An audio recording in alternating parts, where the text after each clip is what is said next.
Good afternoon, everyone. I'm today's Failure Experience Officer. I'm not here to tell you that failure is a mother of success, a phrase you have heard since childhood and have likely become me too. Instead, I'm here to share that failure is not just a mother.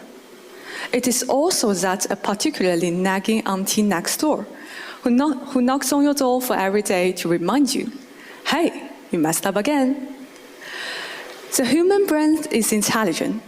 It instinctively seeks a path of least resistance. When confronted with a problem, it suggests, stop thinking about that, distract yourself with short videos to ease the stress. So we immerse ourselves in watching entertaining clips online, or even research the ancient imperious recipes. Anything but address the issue at hand. But avoiding problems is just like using a credit card. You will feel great when you first use it. However, when the bill arrives, you will find the interest is so high that scares you. Do you think that the problems will run away on their own? Absolutely no. They will only get bigger and bigger. What seems like a small problem today may turn into a big trouble tomorrow. A small failure today might evolve into an embarrassing, epic failure scenario tomorrow. That's exactly why. When we see others showing off their highlight moments every day, we gradually start to act out our own success, failing being outdone by others and losing face. And have you noticed, in many cases, success is defined very narrowly. It seems that only having a high salary, a high academic degree, and living a very high-end life counts as success. This standard is rigid and harsh. How can those who haven't met it not feel anxious? In the end, they can only pretend it to be successful to temporarily find a sense of security or gain recognition from others. As a result, failure becomes something that cannot be mentioned or touched. As a feeling is immoral and embarrassing. But in fact, the core and the most regrettable part of this problem is failure itself is not a tragedy. The real tragedy is our attitude towards failure. Just because we are afraid of facing some problems and we are afraid of being laughed at. So we always want to stay in our comfort zone and only dare to do things that we are fully sure of. We give up all the opportunities that require taking risks, may lead to failure, but can help us learn a lot and grow. To be honest, real learning and creation are explored through trial and error again and again. If every mistake is accompanied by a sense of shame, we will gradually stop thinking about questions and voicing those ideas that seem stupid. Think about it. How can creative ideas grow in an environment full of shame? When I was a student in junior high, I was a total believer in no failure allowed, especially in my physics grade.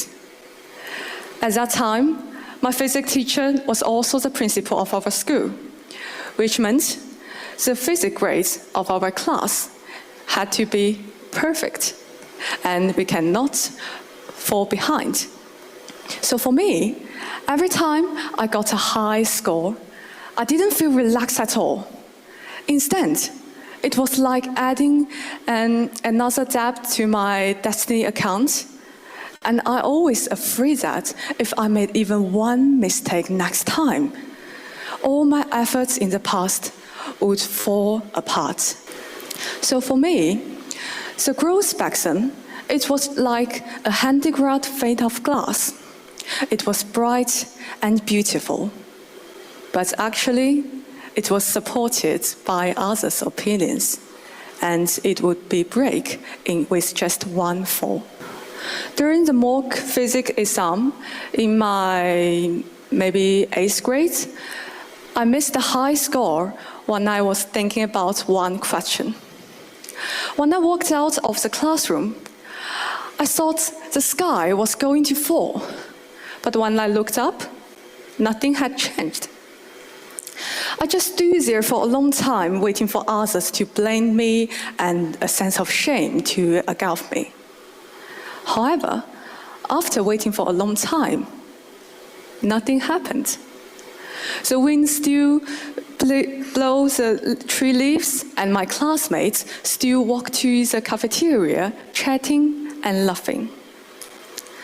At that time, I suddenly realized that monument I had break me behind is actually never appeared in others' eyes.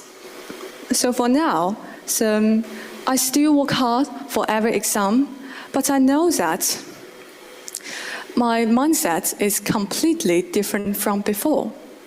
The girl who once carried the burden of having to be perfect has finally learned to reconcile with her imperfect self. This failure was like a surprising key, which helped me open a door that I locked myself behind. And since then, I finally have the courage to look back at those imperfections that I had deliberately hidden away. In our daily lives, when we try to do something or learn to do something, one inevitable thing is failure. So failure is just a part of our growth. Maybe we all know that the principles about success and failure are not that applicated.